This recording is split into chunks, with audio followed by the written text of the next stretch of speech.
Fresh off meeting with China's Xi, Biden is turning his attention to Asia-Pacific Economies San Francisco. AP.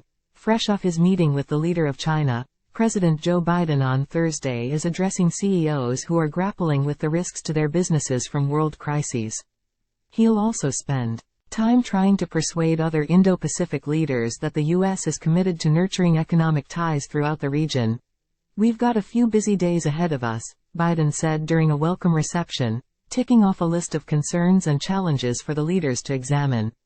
"Our strongest tools to meet those challenges remain the same: connection, cooperation, collective action and common purpose." Biden is courting world leaders at the Asia-Pacific Economic Cooperation Summit and through his administration's Indo-Pacific Economic Framework, a group that includes most of the 21 APEC member economies and a few others, like India, that aren't members of the larger forum. Mike Pyle, Biden's Deputy National Security Advisor for International Affairs, said the president would use the day's engagements with APEC leaders to highlight his administration's efforts to strengthen ties with the region. APEC members have invested $1.7 trillion in the U.S. economy, supporting some 2.3 million American jobs. U.S.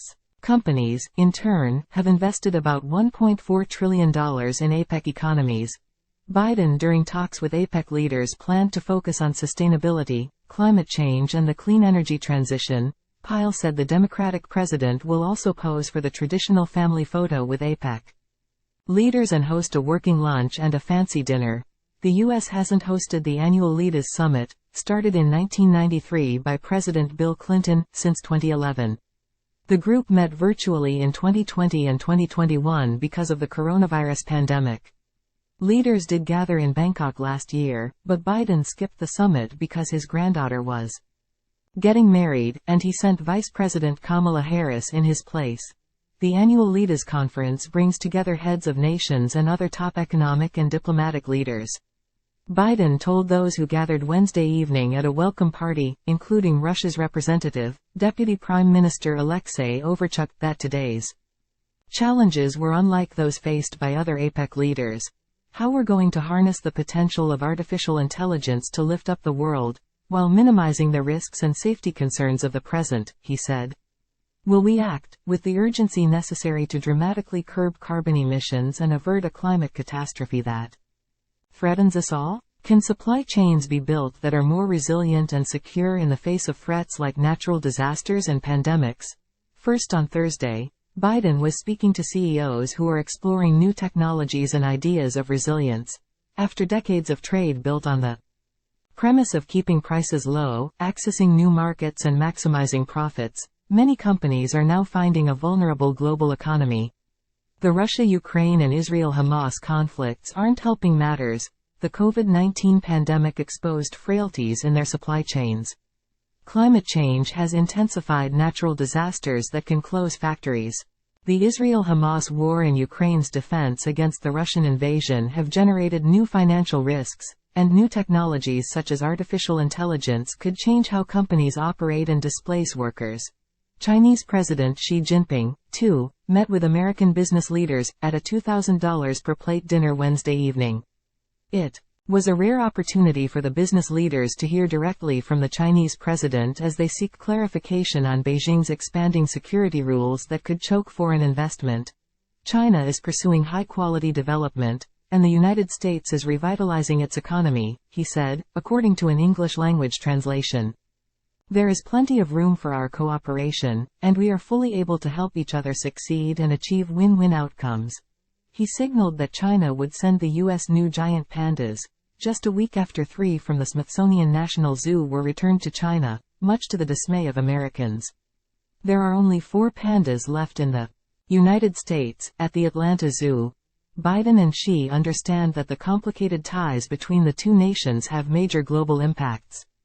Their meeting Wednesday at a Northern California estate was in part an effort to show the world that while they are global economic competitors, the U.S. and China aren't rivals seeking conflict. Time equals 400 ms, greater than. With his characteristic optimism, Biden sketched a vision of leaders who manage competition responsibly, adding, "That's what the United States wants and what we intend to do." Xi, though, was gloomier about the state of the post-pandemic global economy. China's economy remains in the doldrums. With prices falling due to slack demand from consumers and businesses, the global economy is recovering, but its momentum remains sluggish, she said. Industrial and supply chains are still under the threat of interruption, and protectionism is rising. All these are grave problems. Time equals 400 ms. Greater than White House officials said Biden has been bolstered by signs the U.S. economy is in a stronger position than China's and that the U.S. was building stronger alliances throughout the Pacific. Part of that is through the Indo-Pacific Economic Framework, announced during a May 2022 trip to Tokyo. It came 6 years after the U.S. unilaterally withdrew from the Trans-Pacific Partnership, a trade deal that was signed by 12 countries. Commerce Secretary Gina Raimondo said the signing of agreements in the IPEF reflected the U.S. commitment to other Asian countries. A broader theme of the APEC meeting, she said, was that the U.S. is a durable, enduring, reliable partner for countries in that region. The new framework has 4 major pillars: supply chains, climate, anti-corruption and trade. There won't be any official trade deals to announce. The framework label allows Biden to bypass Congress on any agreements reached with the 13 countries. Raimondo said at a ministers' meeting on Tuesday that work on 3 of the 4 pillars had been completed. While U.S. allies are still looking to hammer out comprehensive trade agreements with Washington, Biden administration officials are underscoring that IPEF has helped the U.S. and partners take action at a far faster clip than traditional trade deals. Time equals 400 ms. Greater than most trade negotiations take years to complete, Pyle said. The issues that are at the cutting edge of the global economic conversation, issues like supply chains, clean energy, good government, we have struck agreements around them in just 18 months, with a full set of IPEF partners. Time equals 400 ms. Greater than Associated Press writers Josh Boak in Washington and Didi Tang in San Francisco contributed to this report.